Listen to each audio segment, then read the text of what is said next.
right, Nakala. So let's just talk about what actually happens for the farmer. When you put Nutrisoil out on the paddock, what does it actually do for the farmer, and what does it do in the soil? Okay, well you can use it in a number of different ways, Yep. but our three main ways are to coat the seed, 5 Yep. litres per tonne, and that's really important for the seed to have that connection with the microbial community initially, and also that sets up that seed for the health of that seed, for the life of its plant, the life of the plant, Yep. and also the seed that's carried on to the next generation. So having an uncompromised seed is really important for that plant just to have its intelligence. Yeah. Then you can use it as a liquid inject. So you would coat your seed, but you'd also use 5 litres liquid inject if you were, sowing Yep. a crop. And then as a foliar application, it's 5 litres per hectare. And you can add a small amount of nitrogen with that, or any of Yep. the trace minerals that you might need after you've done Yep. tissue tests or something. Yep. And then as a pasture, it's spring and autumn applications. So basically what we're always trying to do with this is to chase immunity of the plant, to build a plant's immunity. Soil health and plant health. Yeah, absolutely. So it will, when you apply it on a seed, you will get bigger root systems. And we see that time and time again. And you've got to look at that early on in the crop.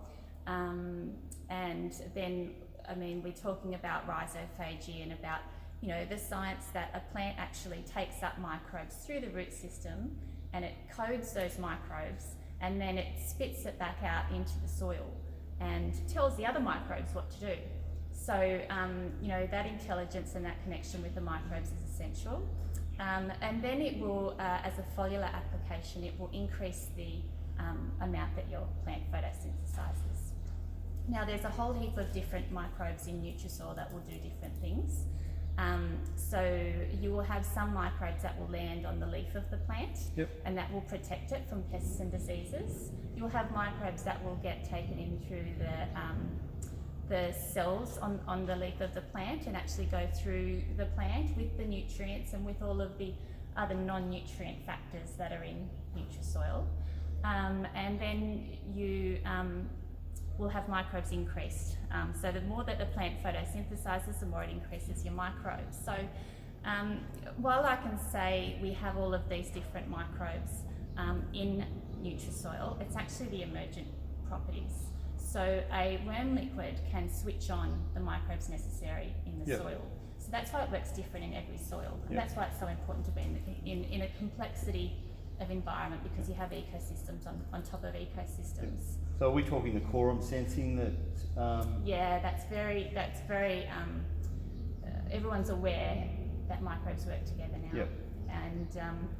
and you can have pathogenic microbes, but those microbes can work together until they get to an environment where they can take over and be pathogenic. Yep. So when I say a worm liquid has the good and the bad microbes, it's just that it has the correct balance. The worm has worked that out itself.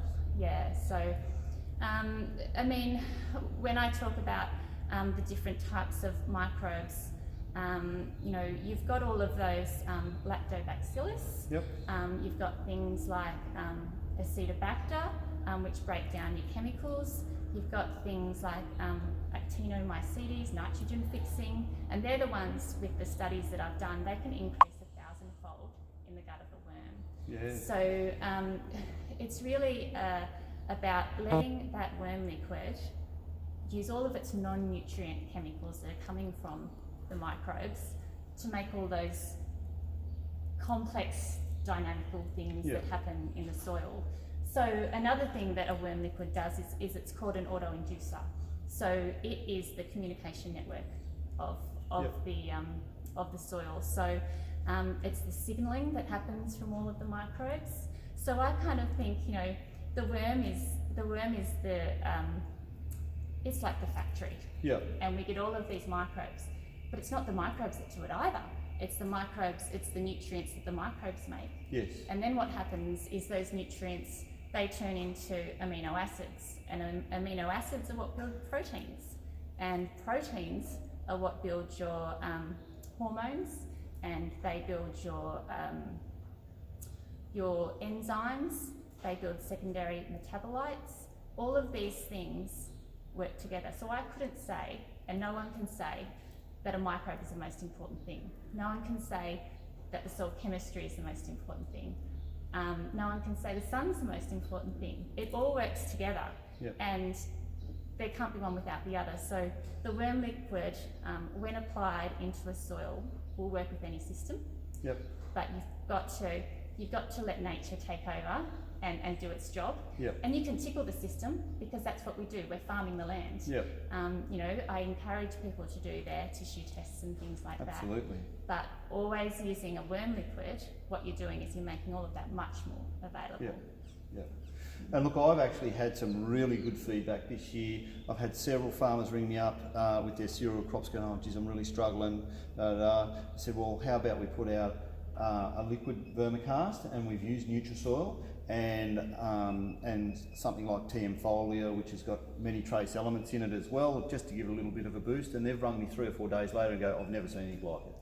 It's just amazing what worm juice can do. I just love it. Yeah. Anyway, as you can see, there's a lot going on with your worm juice, and we could go on for hours and hours, but yeah, we probably need to wrap it up a little bit now. And yes, thanks so much for giving us your knowledge. That is fine. And I just wanted to throw in there, you didn't say, but Luke's my brother. Wow! Come on, groove along. I said, baby, I know you're on a roll.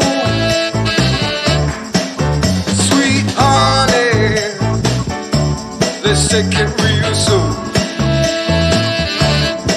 You know we got what you need, baby, so take it, move along. I said